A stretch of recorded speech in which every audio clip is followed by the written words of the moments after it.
Hello, my name is Jordan Sly, and I'm a research librarian here at the University of Maryland Libraries.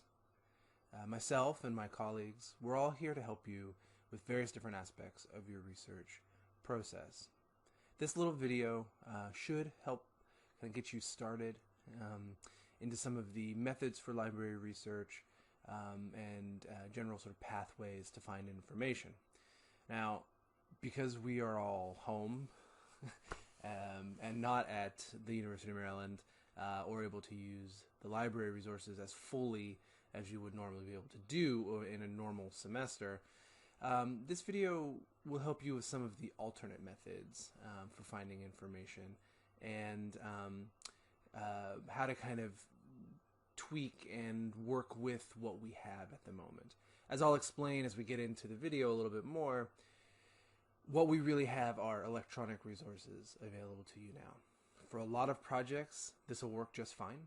A lot of the research will come from journal sources, ebooks, things like that, with very little problem. For other projects, however, this may be entirely problematic. So I hope that I can at least give you some ideas for how to get started, some questions to ask of us and other places where you may be finding materials. And I hope you can come up with some questions. I've gotten a few questions to address for you all today, but they're not going to hit sort of everybody's problems. I'm going to be doing a second session in a few weeks, and I hope you all will come up with some questions that are directly related to your research, and I'll be doing more of a live video then, and I can hopefully address your questions at the moment. That's usually the most helpful way to deal with these problems. It's hard, in other words, to think of everybody's problem and what it's going to be from the remove of the strange camera situation here. So, what this video is a way to introduce myself, to give you some resources, some places to look, a quick tour of the library's website, and some basic workarounds for how to work in this current environment. As of now, our guidance for when we'll be able to open won't really align with the program dates and things like this. So most likely, this is what it's going to be for the entirety of your summer program, your summer process here. For the fall, things are still a little bit up in the air as to whether or not the libraries will be open. But just as a general rule for the moment in these, as I keep saying in every commercial, in these uncertain times, I'm a little uncertain as to when we're opening. We haven't yet received full instructions on that. So for the time being, let's work on some ways to find some information, general places on the website to go, hopefully a few ideas for some data sources and things like that, and generally how to find help in the libraries with the librarians. As I said, I'm a research librarian at the University of Maryland Libraries. I'm one of many research librarians at the University of Maryland Libraries. We're all here to help you. So I'll show you where our contacts are and how to get in touch with us for more help. Okay, I'm going to transition now to some slides. So you're just going to hear me talking and you won't be able to see all this in the future. But I hope everything is okay with you all. I hope you're doing well. These are scary, strange times, and you know, this feels a little bunker-like as I'm coming to you from here, but let's get to work.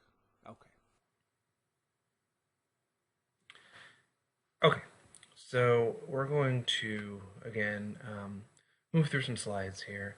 Wanted to point out a couple of things.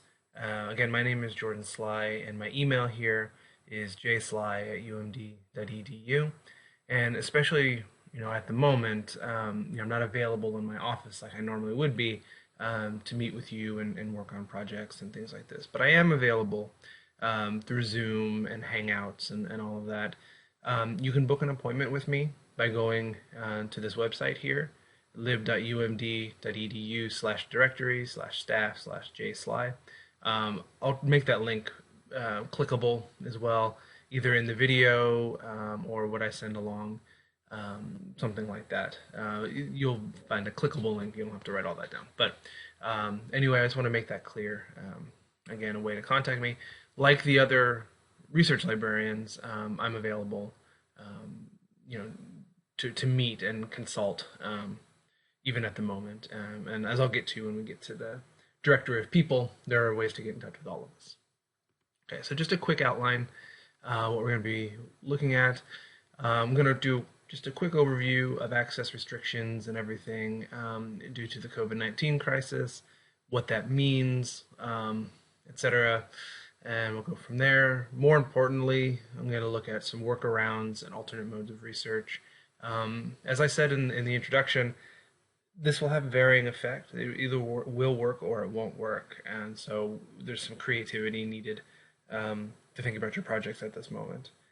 I'm going to look at how to navigate the virtual library. We do have a lot of resources available virtually, and so it is worth spending a good amount of time thinking creatively about how to find research.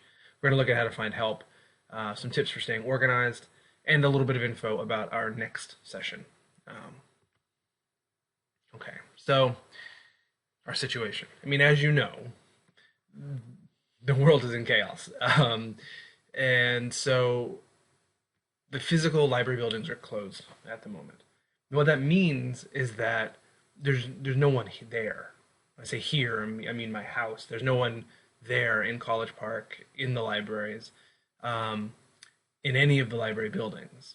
So what that effectively means is there is no there is no access to our books or other physical materials that exist in the library. And if you have books checked out, things like this, it also means that you can't return those books at the moment. And don't worry, no fines or anything are going to be assessed during this time. So this is a big challenge for doing research, as even topics that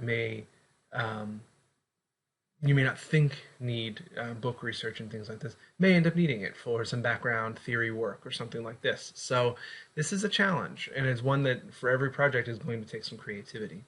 We don't know yet, as I mentioned earlier, we don't know yet when we're going to be returning to campus. We're in a phased approach to reopening in accordance with the university, and right now we're still in very early stages. Excuse me. Assessing safety and guidelines and everything. There will be restoration of services, but it will take a while, and it will be probably into the fall when we start getting back to some sense of normal.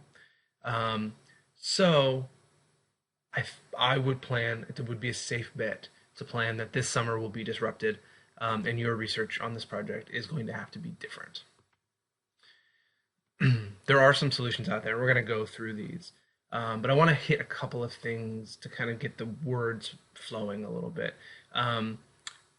As always, our ebooks and our electronic journal articles and other resources are available.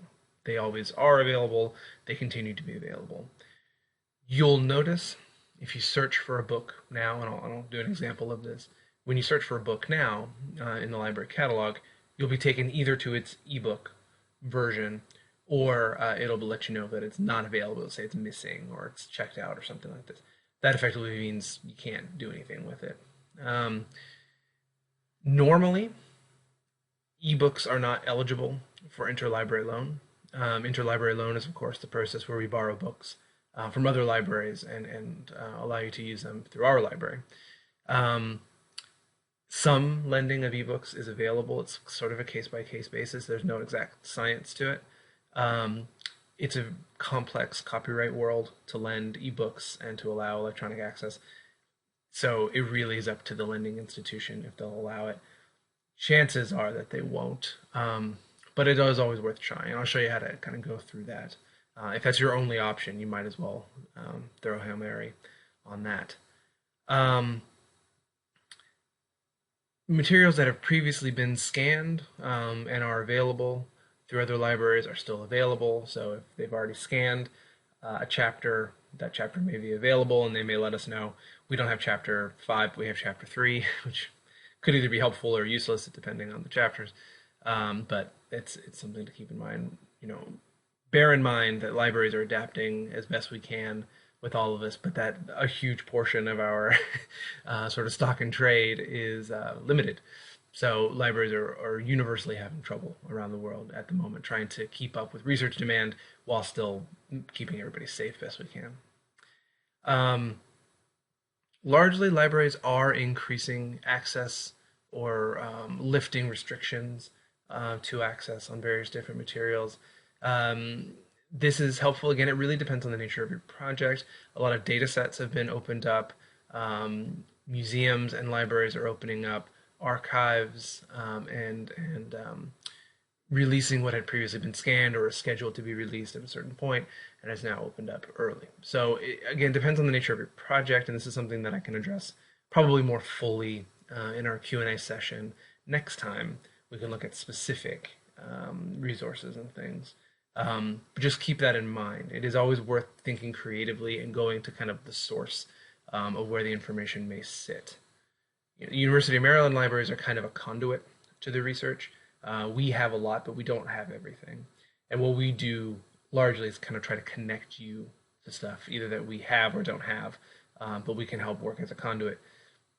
At the moment, we are still restricted in that and what we can do, or what's even available, what other people are allowing to be available. But thinking creatively is a good step here. We have to be patient. And I think we have to kind of adjust expectations for what's possible in a research environment like this. Um, I keep saying the word creative, and it may be even a little bit obnoxious because it sounds like a euphemism for tough luck. Um, but creativity is important, and your professors and your advisors, they both need to understand that it's a different research world and that some things are just not available, and likely they will. They're confronting the same challenges in their own research. So it is worth formulating your project as you're moving through and tuning it to the world that is currently available. Again, this is unfortunately the way it is at the moment. Won't be forever, but it is for the moment. So that's kind of the brief overview of where we are with this. Let's look now. We're going to go to the actual website here, and we're going to move through kind of a tour of how to use the library resources, where they are, how to best search for materials, all that kind of thing. Again, we're going to do this again during the live session as well. So I'm going to move through sort of a greatest hits version of this. We're going to look at some of the most common places, the most important things as I see it. And then I'll take your questions next time and we can look at things more in depth and specifically. This is kind of an introduction, a primer to the basics. If you've never used the library, because you're all wonderful students, I would imagine you all have, and you've all played with the material and had troubles even looking at things. So I hope maybe to get over some of those troubles, but next time we can address them more head on. Okay, so I'm going to pause the video and move on to another set of slides, and we're going to go to the website.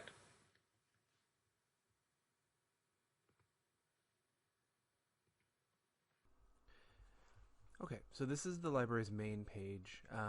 This is kind of the portal to access for everything that the library has to offer. And there's a couple of important places that I'm going to highlight on this website. Again, when we do our more in-depth question and answer session, I can go through specific problems that you may have, ways to get to things, database suggestions for your specific research. I'm also available, as I mentioned in the intro, for research consultations to do that. So if you want to set up a meeting with me, we can do a Zoom call or something like this and go through specific things for your research. I hope that we can hit a couple of the basics of the databases and things of that nature, using the catalog, using the databases that are kind of more or less universal, but we won't be able to dig in too deep on a lot of that today, simply because there is differences between all of these systems, and going through each and every one is far too time consuming. So a couple of quick things here. As you'll note from image here, we are online, as I mentioned, because of COVID-19, etc. We are closed, as it says, all over the place here. Um, and as it says, we are here to support you online. So we have a number of different resources here to help. I'm going to run through a couple of quick things that I really want you to pay attention to before we get into the stuff. So one thing I want you to do is I want you to go to this search up here. There's two main search bars on our website. There's this one, which searches our catalog, and as you see here, it says find books, journals, articles, etc. This is the library stuff that we have catalog through here. This search bar searches the website itself for things that you may search. When you're in here, type in McNair and go. And you'll see this McNair Scholars Research Guide. Please go ahead and bookmark this, set this aside with your McNair research, etc. This is a kind of zoomed-in version of our website that I put together specifically for McNair students. What this has in it is essentially a lot of resources and things that previous students have found useful and put into one place. It's not everything, but it is probably a good place to get started, and it has more detailed walkthroughs of stuff that we aren't really able to cover today. One thing I want you to make sure to do as you're watching this, please do take note of this. Click on this Accessing Library Resources from Home button, and you'll see this Reload at UMCP button. This button is great. I use this in my own research all the time. All you do, I'm using Chrome, but it does the same thing in Firefox. Most other browsers, I'm not as familiar with all of the browsers that are on offer, but Chrome, Firefox, Safari, Internet Explorer, they all work effectively the same. Go ahead and drag that icon right up here to your bookmarks toolbar, like that. Now what happens is, let's say I've Googled a topic. I'm doing some research on Antonio Gramsci, something like this, and I've come across some great article that popped up through JSTOR. Well, normally if you're on here and not logged in, if you're just at home connecting through your normal your internet at home and all of this, and it won't have any connection to University of Maryland. Say you haven't logged into the library's website, which I have, which is why it says access provided by Maryland. But let's say you found a great article on here, or through Google Scholar, or just through regular Google, and you found it and it pops up and it says, to continue reading, please pay $49.95, whatever it may be. That's when you hit this Reload at UMCP button, and it will bring you to the authentication page, just like you're logging in to campus services, right? So it's the official login there, and it'll bring you back. Now what it's done is essentially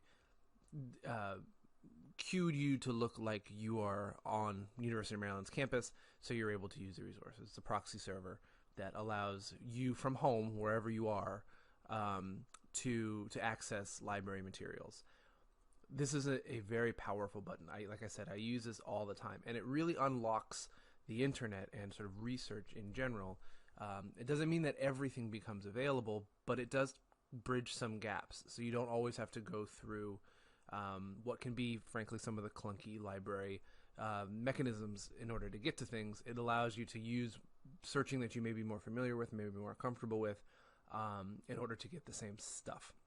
Again, I should highlight, it's the stuff that we do own, right? So it's not giving you universal access all over the world, but it is telling, when you find that stuff in the wild, it's telling them that you have access to it through University of Maryland. It's a powerful button, and I do highly recommend installing it in your bar. It takes just a moment, and I really highly recommend it.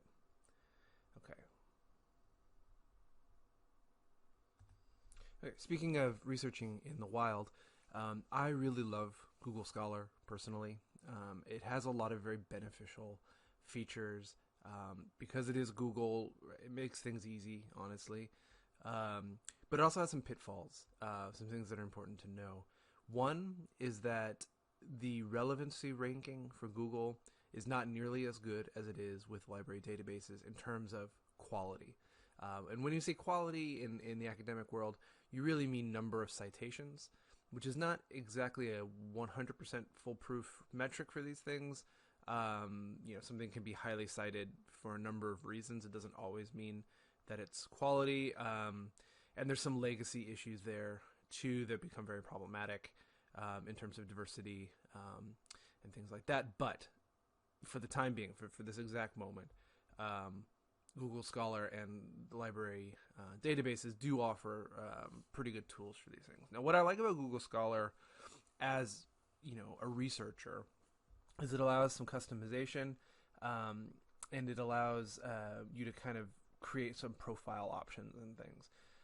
If you land on Google Scholar and you log in with your UMD account, your sort of Google account through UMD for your mail and all of that stuff, you can build sort of your profile and things. It can have sort of your what your interests are. I'm a researcher in early modern Europe, for example, so I can kind of build out some of my profile there, and it helps recommend articles and things, which is nice.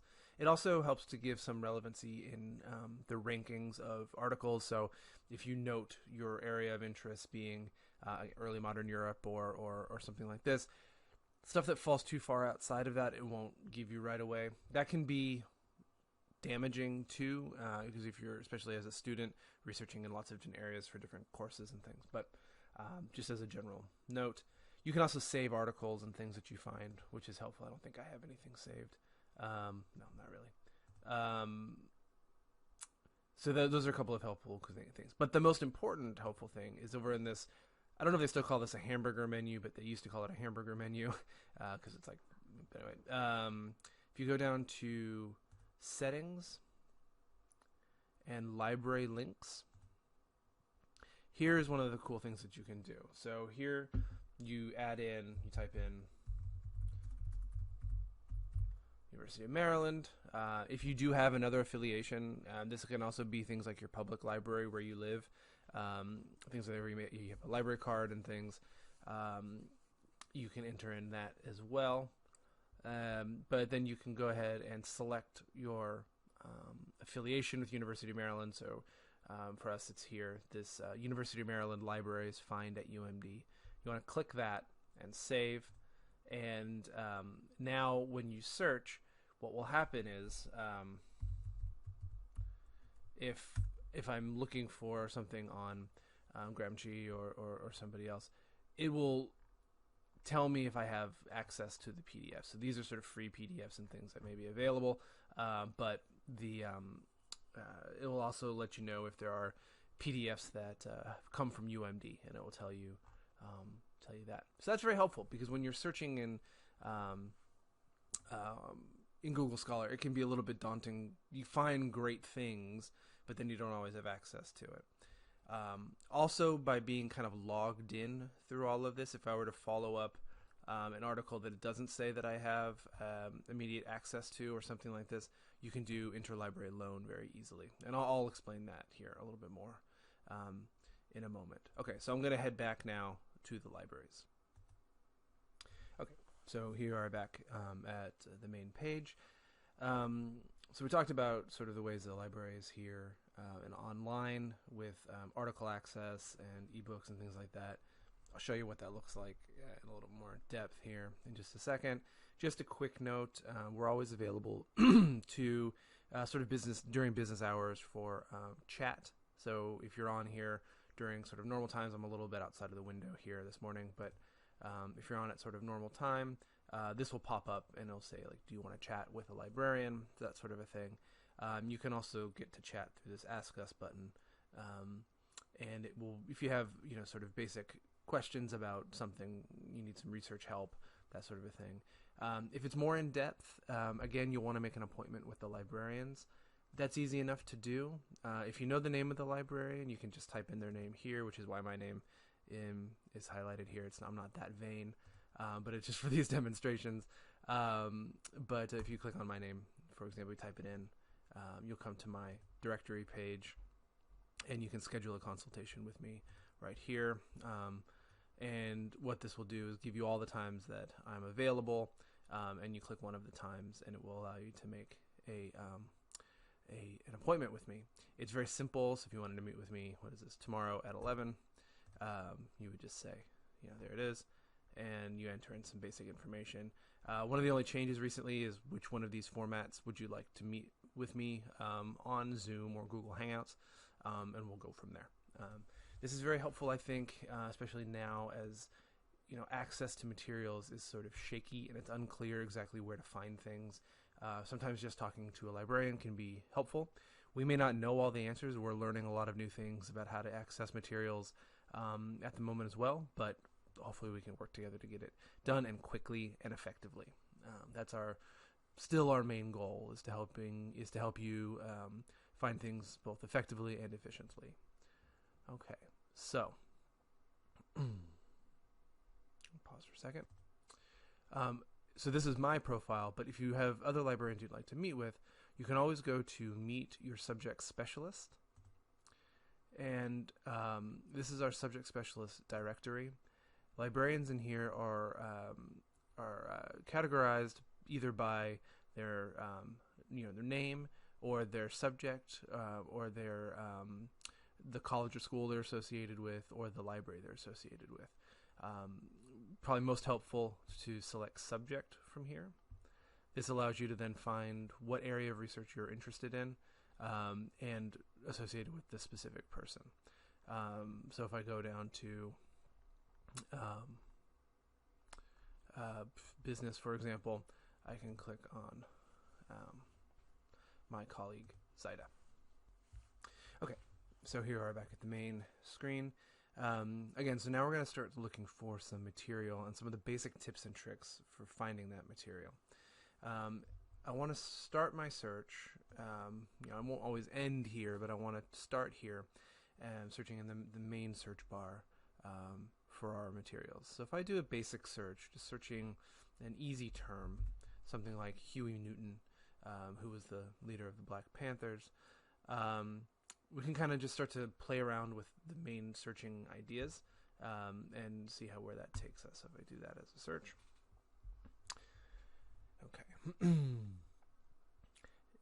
It's not a ton of results that come back, but we do start to see the multiple different formats that come back, and that's helpful for what we're trying to look at here. So one of the first things that you can do is try to isolate and narrow down the kind of material that you particularly want. For the moment, I'm going to look at articles. So if I click on this button, it just shows me the articles that are available through these 2,500 or so results, and it will remove all the things like interviews and music and all of or this isn't music, but the audio recordings and things like that, right? So these can be helpful. It really depends on what your research is. In fact, these probably are helpful if you're writing something about Newton, for example. But let's just, for sake of argument, we're just going to do articles for the moment. Okay, so then this will bring back all of the different articles, not only just ones that we have access to, but also ones that exist out in the world. This is helpful because sometimes, and some library systems won't show you everything, essentially. So you don't know that it exists if the university doesn't have it. That's not helpful, because if you're doing research, you need to kind of see everything that's out there.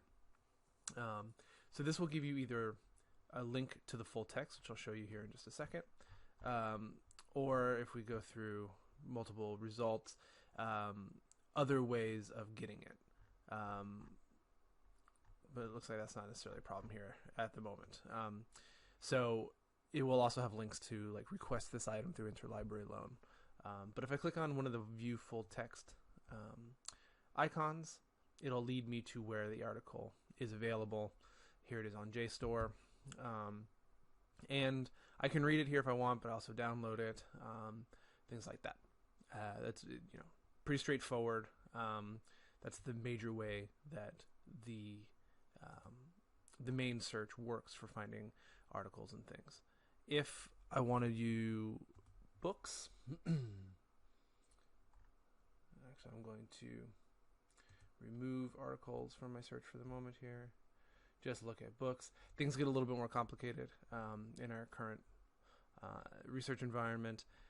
Most books are going to be noted as unavailable. What you will see for a number are view ebooks. Now, I've already clicked on this link and found it to be a bad link. Some of these will bring you to what are effectively dead ends. HathiTrust is a good place to find material. This one in particular is not really as available as it seems, so we're not going to waste too much time with it. But if you come across a link that brings you to the HathiTrust website, check here to see how viewable it is. It'll show up in the ebooks regardless, which is a little bit frustrating, I admit, and only to kind of find that you can't really look at it as much as you wanted. So we're not going to waste time on this other than to say that if you come across these HathiTrust links, just check and see what the access level is. Okay, in order to show some ebook stuff, I wanted to quickly move through these things. I just did another quick search. I did it for a different person. I did a search for Emma Goldman and found an ebook that has our sort of normal levels of access to it, just to highlight. So when you click on the View ebook button on a book that we have sort of full access to, you'll usually be given an option or two, and you click on one of them to access the ebook, and it will give you sort of general access to the book. Usually you can download pages, read chapters, all that kind of stuff, which is a very helpful thing. If it is in the JSTOR collection, it's actually even better because usually you can just download the whole book, which this one looks very long. Maybe a little difficult to do that, but the JSTOR access is a little bit better. There are not as many limitations on page downloads and things like that. So if it does happen to pop up as a JSTOR collection, you're in luck. Okay, so again, we've done our search here. We can refine the different types of materials. This allows you to do a number of different things, including weed out stuff that is too old, which, depending on the type of research you're doing, may or may not be relevant. You may need to look at, want to look at old material, or that's an irrelevant part of your research to kind of show how the study of something changed over time, anything like that. So you can use it both to your advantage to limit out material or to isolate material. If you wanted to go to just books published in the 1950s about Emma Goldman, or in the 1980s, something like that, you can really refine down to isolate years to help build a study or to limit things out. Okay, coming back now to the main page, we're going to take a quick look at the databases. And when I say that, we're going to take a kind of top-level view of how to think about the databases a little bit, as opposed to really getting into the nitty-gritty of them, simply because all of the databases have weird particulars about them, and we just don't have time to get into all of that. And it won't be a very interesting video to watch at all. But hit me with your questions about these things, and we can work on an individual basis to work through them depending on your research area. That's probably the more helpful thing to do, is to kind of, once you identify some databases that you would like help with, to contact me directly, or ask me questions during our next session, and we can go through those. But generally, we want to go to databases here. This button right here, this browse database by type or subject, this is sort of one of the most powerful buttons on our library's website, and it's unfortunately a little bit hidden, sort of doesn't stand out in the page. But if we click on that, what this gives us is essentially a directory of all the different types of databases that we have. And this is interesting in sort of two ways. This is helpful, if you know generally that you're looking at a history topic, for example. It'll help you kind of zoom into all the databases that we have, pointed particularly at history. Now, once you're in here, you'll find that the databases are of a very mixed type. You'll find stuff like American History and Life, for example. This is full text articles, some books and things like that. And then we also have ones that are primary source collections. In history, primary sources, of course, being things that were created at the time. In science, it has more of a connotation with the originality of a study, like the study that's being done is the primary source. So the terms can get a little bit confusing as we're searching around in these things. But if we want to limit down to primary sources, we can. This helps especially, again, with remote research.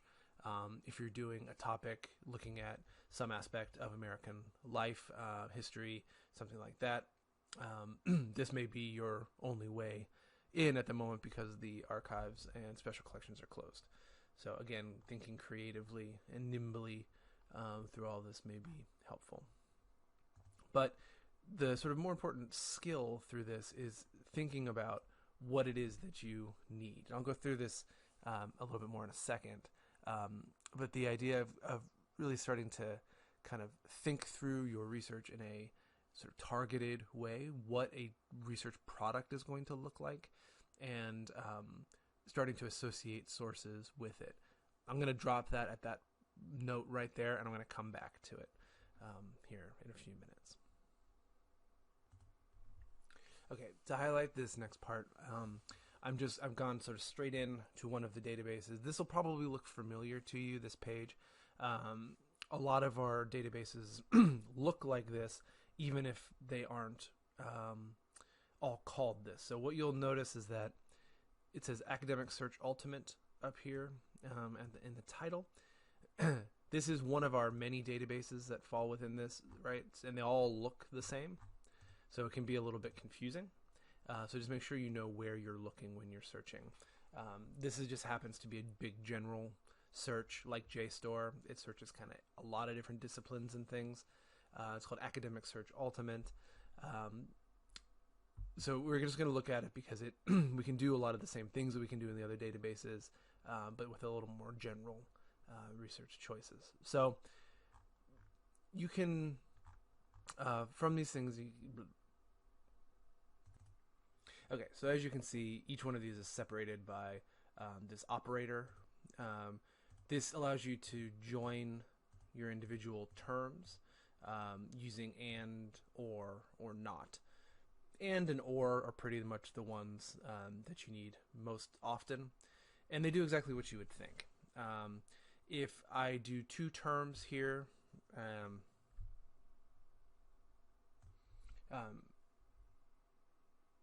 if I add in my terms here like Gramsci, hegemony, Hegel, etc., I can join them together using these ands. And what it's essentially doing is telling the database, I don't just want results having to do with Gramsci, I don't just want results having to do with hegemony, and I don't just want results having to do with Hegel. I want the connection between all of these. I want articles that are tagged with each one of these things. So each one of these are an important part of what it's going to talk about. If I used or, that changes my search entirely. Now I'm looking for things that either have to do with Gramsci or hegemony, but must include Hegel. It sort of changes the math on this, what goes where and where the emphasis is. For the moment, I'm going to do and, just to give us a basic idea.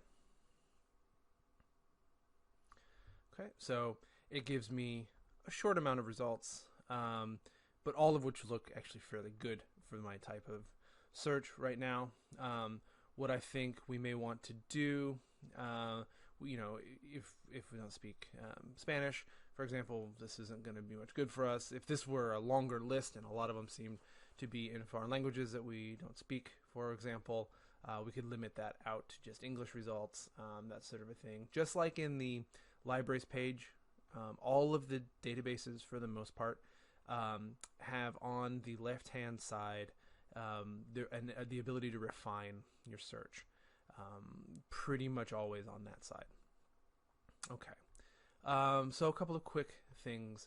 In these databases, what you'll find are a couple of different ways to access the material.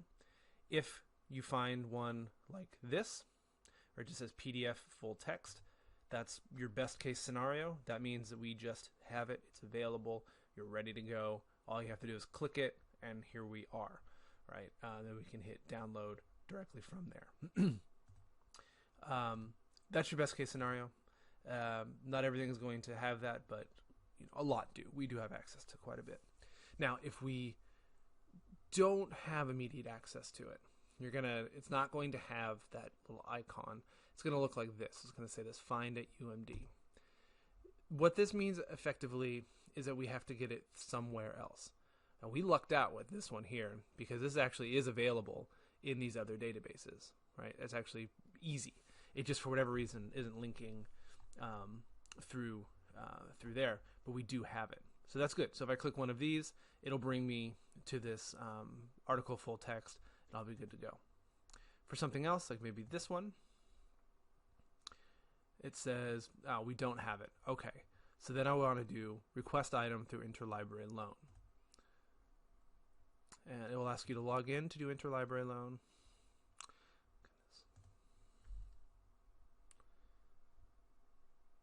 Well, of course, we're having technical difficulties with the linking between some of these systems. They're all a bit overtaxed at the moment, as you can imagine, with everybody essentially trying to do the same thing, which is access a million materials online every day.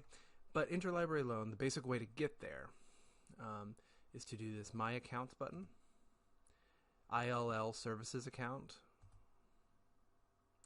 and it'll ask you to log in. And then you can request books through here, ebooks. You can request articles, and then other things as well. Now, if you do, one of the helpful things is that if you do the article request and you find an article with a DOI, which is its digital object identifier. Here, I'll pull one up real quick. Okay, so if we didn't have access to this article, which we do, but you found the DOI available, which is usually on the actual listing page for the articles. If I go back, I'll show you. It'll have things like the DOI available right here. All you want is the number. You don't want the DOI part or the colon. You just want the number right here. You copy and paste that and throw it in to here, and then hit autofill. Put in the number here, hit autofill, and it will throw in all the information here, just like that. And so all you really have to do from there is select when you need it by. This is a little bit of a trick. I always bump this number out pretty far. It'll only allow you to go to about 6 months or so, but I'll bump it out pretty far because what it means is not how fast you'll get it. It'll work as fast as it works, no matter what. But it gives the date at which the people working behind the scenes will stop looking. So in other words, if I set this date, it's like I really need this article by Friday, and I set the date as Friday, on Saturday, Sunday, Monday, they're going to stop looking. They will have stopped looking by this Friday. So if I don't get it by Thursday or that morning, it won't be coming to me. So I always bump this out pretty far. It doesn't really matter. It just means they're going to keep looking for it until September. And if you're worried about people's sort of labor behind that, don't. It's automatic. It automatically sends it out through a system. So it just will kind of reload it into different areas and put it into different queues as it goes. But if you set the date too early, it'll stop doing that automatically. It's all automated from there. And as it says here, it says usually takes about 72 hours. To be honest, I've had articles that show up the same day. I'll place an order for an article, in the morning, and by the afternoon I have it. So it can take a while, but it usually doesn't. It usually takes a day or two at the very most. So yeah. Okay. So from here, we're going to take a couple moments to regroup a little bit. I'm going to pull up couple of slides and we're going to wrap up. The video is getting a little long, so I want to make sure that it's still watchable. what I want to go through just at this last minute to kind of talk about how to search. So we've looked at the actual places to search, and we've looked at kind of some of the sort of mechanical aspects of it. The last thing I want to cover is more or less how to develop the methods of searching in an effective way. Searching is a sort of strange art, and it really is a little bit more art than science, and it takes you in particular directions based on the words that you're using. So coming up with keywords is the real one of the really important parts of learning how to search in library databases, learning how to use Google effectively. The way you search really matters. Okay, so I'm going to take a pause here for a second, and next time you see me. Okay, so now to one of the most important parts of all of this. We've looked at kind of the practical and mechanical side, but now it's the kind of research philosophy part, what we're doing before we even get to the website, before we actually start searching. All the things that I'm going to kind of talk about really are kind of a pencil and paper, or typed out, thought out, whatever your methods are, whiteboards, things scattered on the floor, whatever your method of kind of thought to take it offline, take these ideas offline, and to kind of play with them before you put them back online. It's helpful. It's helpful to kind of put them in their own space and to work with them on their own terms. I personally advocate for doing this with pen and paper only because it fights some of the temptation of continuing to search as you go, as you're kind of putting these things together. But whatever your process is fine. The idea is, the more important part is to actually spend the time really thinking these things through, and spending the time to really work through the ideas before you start getting too deep into the research process. I'm going to introduce a couple of notions. We're going to look at basically an exercise that we're going to go through, and we're going to be putting this into the context of the research cycle, which is a tool, like a project management tool, that I'm going to introduce about midway through these slides here. And the idea with the research cycle, and I hope you all will find it. I'll put a link for where to get to it, to use it as kind of a project management tool, to kind of think about it in terms of managing your time for your research. Now, no one is perfect. Everybody has their own research process. I can't say I practice what I preach in every single instance of this, but the idea that I hope to get across is that research is an iterative, long-term process and takes time, considered thought, and it isn't just a matter of kind of getting stuff. The real exercise is trying to figure out what it is that you really need and honing in on that to get to where you're going, and to make it a process that is sort of self-correcting. Every time you do a new search, you're a little bit better at searching than you were the first time. You know more things. So hopefully this series of slides will kind of illustrate that. Part of developing good ideas is to learn how to sort of narrow and focus your ideas and to get to a researchable topic. Not everything that is an idea is researchable. Sometimes ideas are just too big and broad and contain too many things, to where it's either going to be just a messy project with no real depth, or it's a book-length project, and you're in trouble either way. Part of the exercise here, too, is to learn to critically assess the sort of theoretical components of the topic, and to learn where debate arises and where different critical approaches are used, how that's changed aspects of your research topic, and to highlight those and to kind of determine where those are important. Questioning is like the real heart of this. And one of the central exercises in this is to really figure out what it is that you're asking. What is the main approach that you're taking? A kind of common undergraduate research mistake is approaching the problem as something that can directly be solved. In other words, to say, I'm going to fix something through this project, to kind of approach it with a corrective instinct as opposed to a questioning one. And questioning is really the way in to research, right? To ask a number of questions and sub-questions, and to kind of constantly keep in mind the idea that that the topic should, can, and will be questioned throughout. This is really how you develop keywords. And so if we go back to even thinking about the practical elements when we're in our databases, the keywords are one of the main ways that you search, right? So what we're going to look at is how to take a question and turn that into a keyword. So I want to determine through this basic statement what the heart of my problem is that I'm trying to address. Now, if I were to turn this in, if my professor asked me, give me a summary of what you're going to be writing on for your topic for this project, and I say I want to prove that Frisbee Golf Club impacts students and helps them feel more connected to campus. Well, if you kind of soak that in for a second, you'll see there's a number of problems with this that you can isolate. I think easily saying something like proving, that's a dangerous term. And so just at a practical editorial level, that's a difficult one to work with. Changing that to something like investigate, but that also pivots the nature of what it is that you're doing.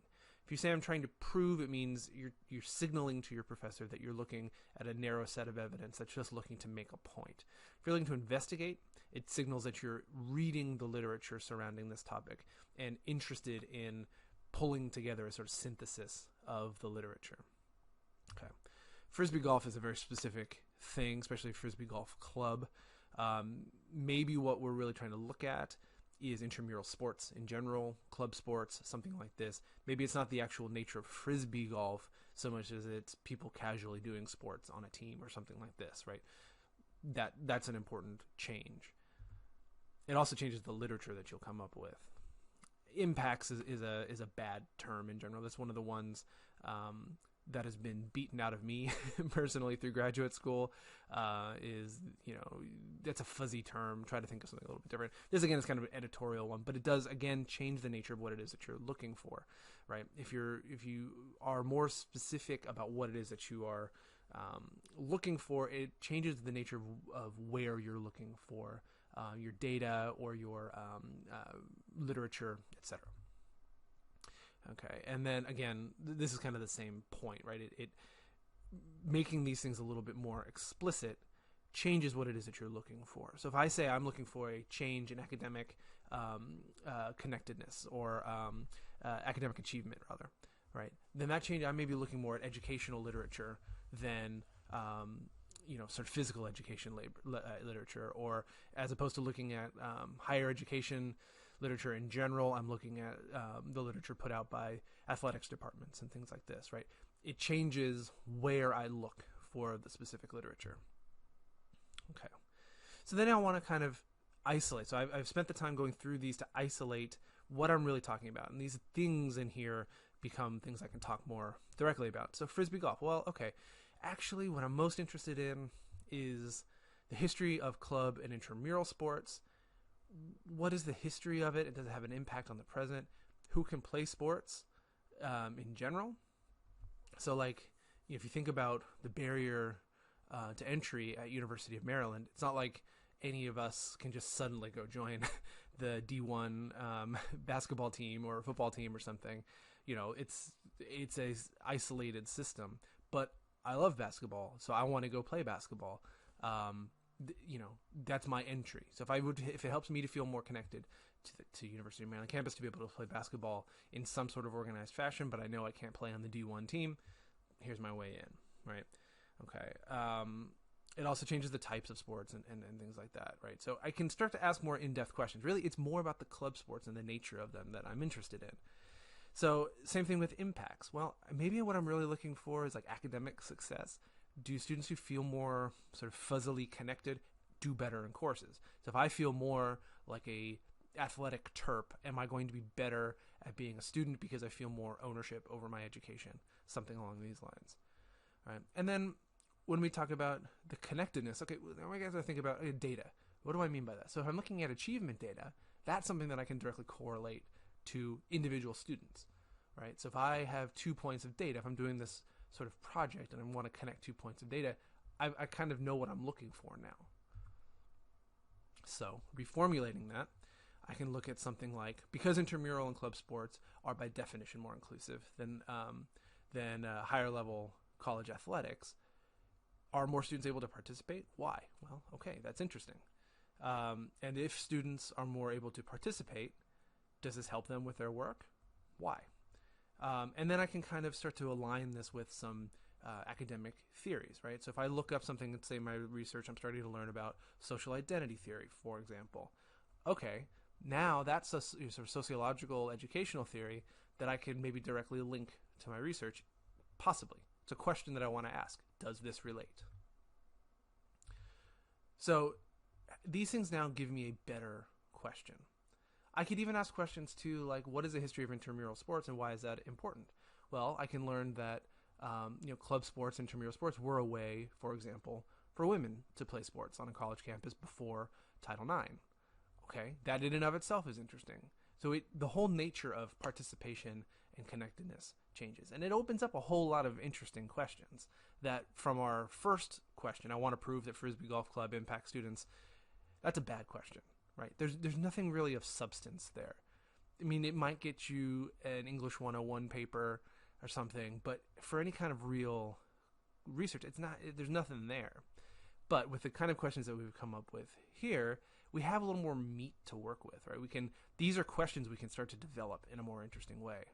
So in other words, when I start to look for keyword development, then I can start to piece out where these questions are arising and use them to create keywords. So in this particular sentence, I can start to say, okay, I want to start looking more at intramural and club sports. So now those have become keywords, intramural and club sports. And I can then start to use words like inclusion, inclusive, right? Making a list of synonyms effectively for each one of these, and see what happens. So in this kind of closed study here, I can do a search. So in this example, I did a search of clubs and student and success. Right, so I've put these things together. So if you think back to a few moments ago when we were looking at the EBSCO database and it had those bars where you could enter in and, or, and not, and all of that. Well, this is that, right? I've connected these and I want these things to connect. I want clubs and student and success to all be a connected phrase. Okay, I looked in the database education source because what I'm looking for is not just clubs in general. Like I don't care about car clubs or something and their connection to people's enjoyment of life or whatever. That may be fine, but that's not what I'm interested in right now. So by looking in the education source database, I've already contextualized what it is that I'm going to find. That's an important note about the databases in general. When you're looking in, education source, psychology database, a history database, you're already within sort of a world. Right, so the information that you find in there is contextualized by what you find. You're not going to find, every possible thing under the sun in there, and that's good. You want it to be a little bit more narrowed down. So I found this article, right? Collegiate recreational sports, pivotal players, and student success. And then it talks about here, a study regarding learning outcomes resulting from collegiate volleyball sport club participation found that club participants made more gains in life skills, acceptance, and appreciation of diversity, social interaction, communication, character, leadership, blah, blah, blah, blah, blah, blah, blah. Cool. That's what I was looking for, right? I'm looking for these types of connections. And now I know that Haynes, in 2008, wrote an article that seems to investigate what it is that I'm looking for. Awesome. So now, in a sort of loop, I've now gone from a sort of bland, basic question to something, an interesting question with now some research to back it up so that I can start to investigate a little bit further and dig a little bit deeper. This is an iteration, right? I've come sort of full circle with one of my questions. This is also known as the research cycle, right? So I started here at the beginning with sort of a basic question, and I started to ID the scope. I started to think about the types of information I may need for this. I thought about some prior knowledge, right? That's just how I kind of developed the question. Did some brainstorming. I really thought about the heart of the problem, what it is that I'm really looking for. And again, that's where the real skill comes in, right? If by taking apart my sort of basic question and really determining what I was interested in, I came up with a much better system. That allowed then for more targeted searching, development of keywords, looking in the right databases, really determining where it is that I wanted to look, not wasting time looking in the wrong places, that sort of a thing. So that brings me through this first third, right? And it's the biggest third, right?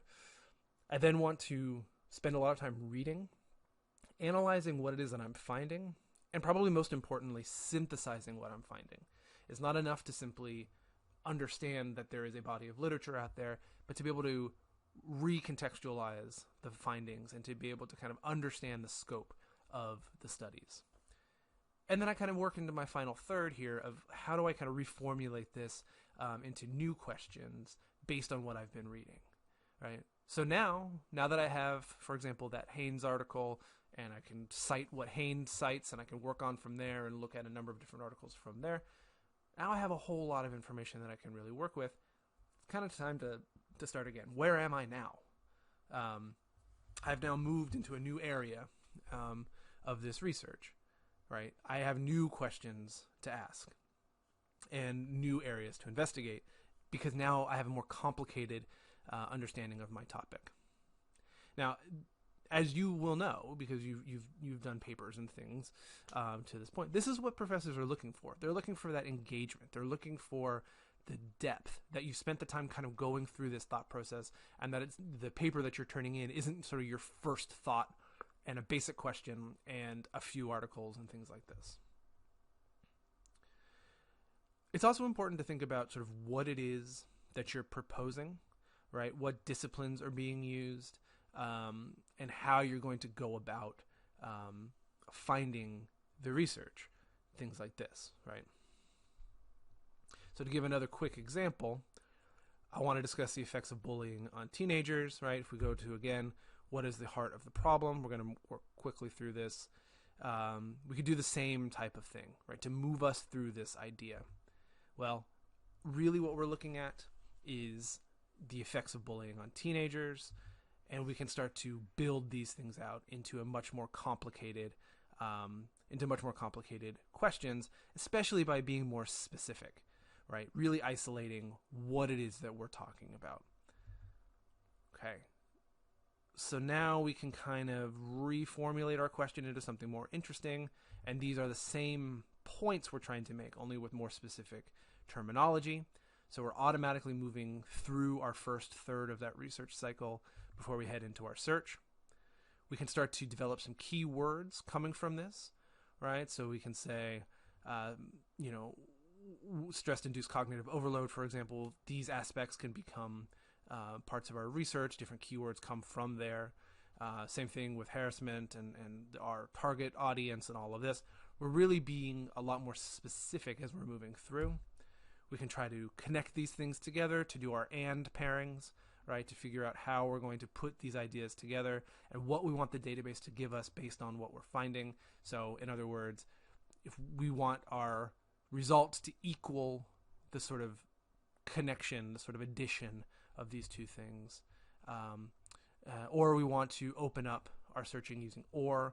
Again, the difference with and or being and connects the two things and tells the system, find me articles that are the connection, sort of nexus of these 2 points, or allows it to be more inclusive.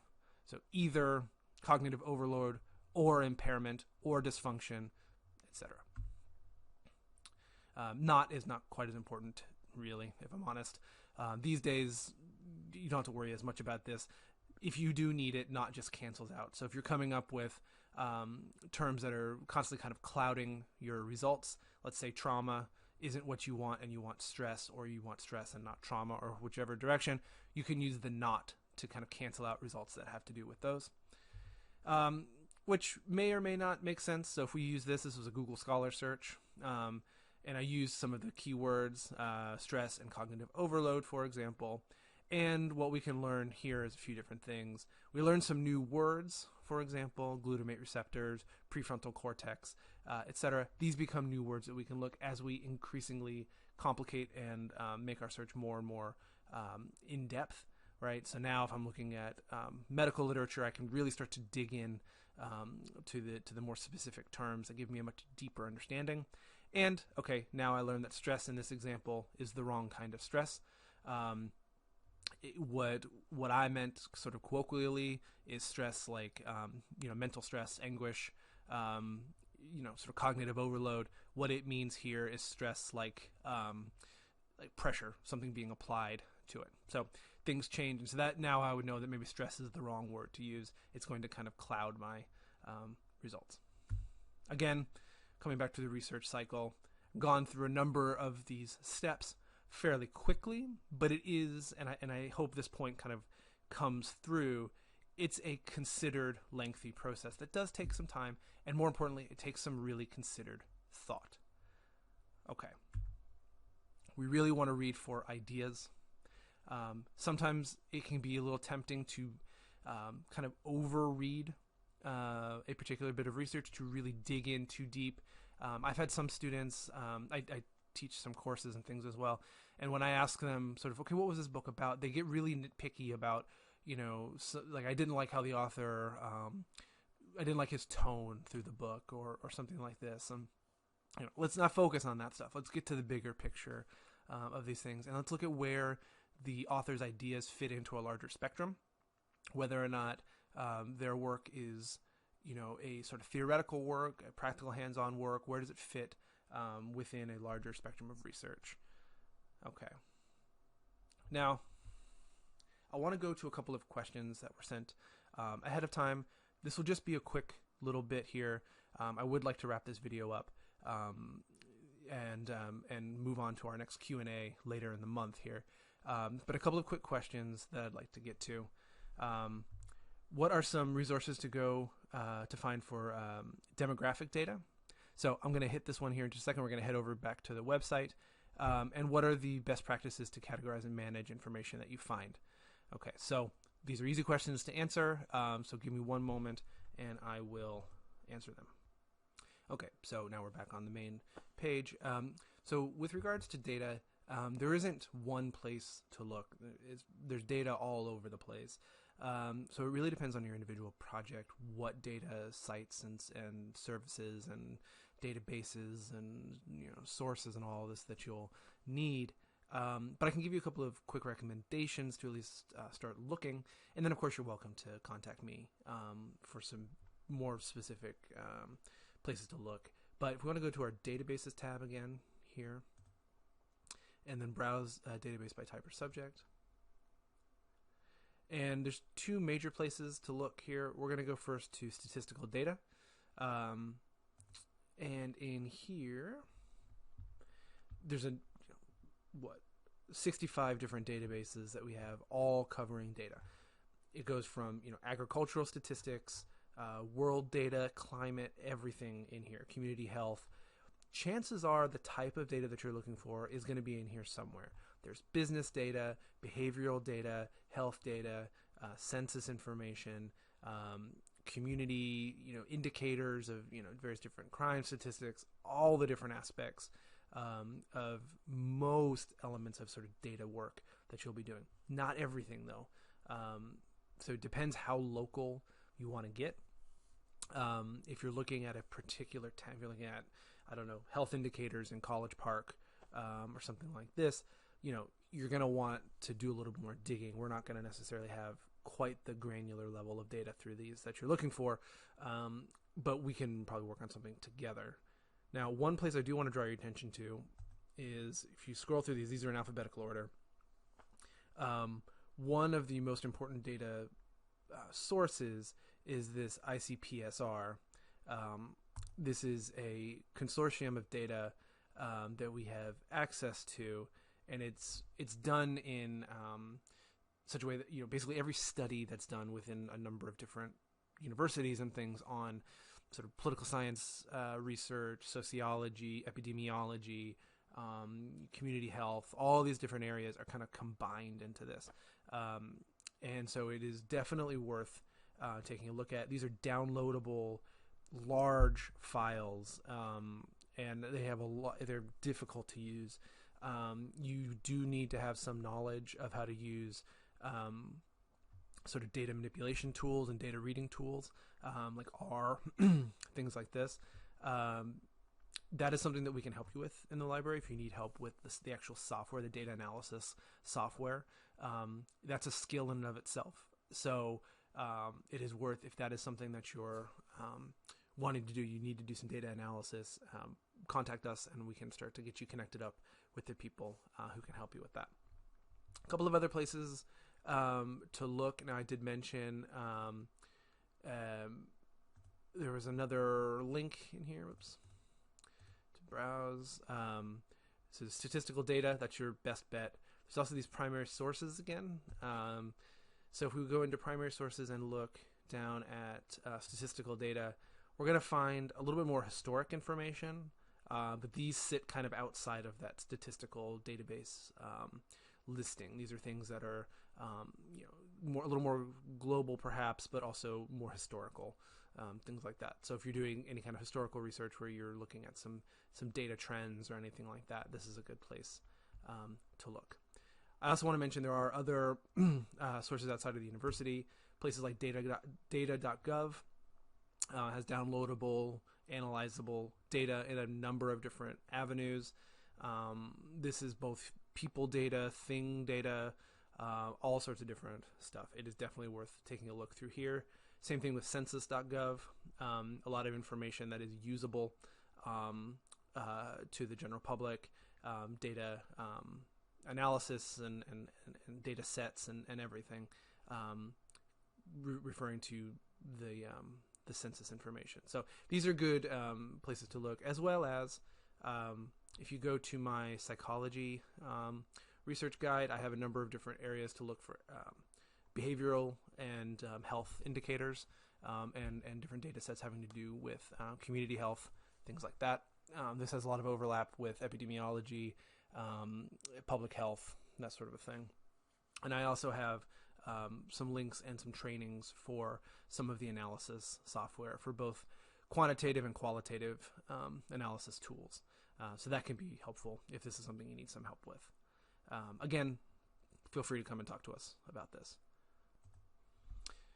Now, with the other question about how to organize all of your research and everything, it does fall a lot into personal preference, I have to say, because what works for one person may not work for another. I do have a general recommendation, which is to use a citation management tool. You probably will have heard of these. These are things like Zotero, Mendeley. I personally use Mendeley for my own research. It works best for me. Zotero, these are pretty much the same thing. I just have a longer relationship with Mendeley. I've used it for many years. So I'm a little more used to it, but they both do effectively the same thing, and that is to organize your research into folders, and it will list all of your citations and everything in kind of like a iTunes looking layout. That's helpful because it allows you to kind of quickly get access to things you're looking for. In Mendeley, you can also use their in-app tools to do your reading and annotation, all of that directly in the app, and it saves it. So when you go back to the article within the app, it's all kind of contained right there. To me, this is very helpful, and it is worth kind of playing around with these things. I do highly recommend doing it. It has some amount of kind of searching help, it'll kind of start to, it's a little bit creepy, but it starts to kind of read what it is that you're reading, and it will recommend articles and things. It's kind of helpful. I sometimes find some stuff, it'll send me an email or something, and it'll say, have you read this article? And no, I haven't, and sometimes that helps. So that can be a bit helpful. I would recommend spending some time thinking, maybe watching these little videos that we have on our research guide for citation management tools, and see which one of these work best for you, Zotero or Mendeley. Again, they're both free, and they're both easy to use, really. It really is a matter of personal preference. Okay, one final thing. I know I keep saying that. One final thing. I keep mentioning research guides and things, and I'll send you some links for the ones that I've been highlighting. But if you go up to this help button from the main page and go down to explore our guides, just like with the subject specialist directory, it'll lay out all of the different guides we have available to you. These are listed pretty much by their discipline. So if I go into the anthropology tab, it'll give me the link for the anthropology guide, for example. These are a good thing to just kind of, as a general rule, to save, keep track of for your research, to figure out. It's just a good jumping off spot. It helps kind of narrow down some aspects of the library's website into a more manageable chunk. Okay, that's all. Thank you very much, everyone. I know this was a long video. I'm sorry about that. There's a lot to talk about with this stuff, and I look forward to our conversation in a couple of weeks. Hopefully I can answer some questions sort of live, and we can kind of work through some of the problems you may be having. This is a good chance to start working through some of the questions and to start developing some of your research ideas, even if they're not fully baked yet, to kind of get a move on with the research and start with that iterative process, right? To kind of start thinking about your topic in a more holistic way and where you're going to come into some trouble and some good questions to ask and things like that. I hope you all stay healthy. Hope you all stay safe. And I look forward to talking to you in a couple of weeks.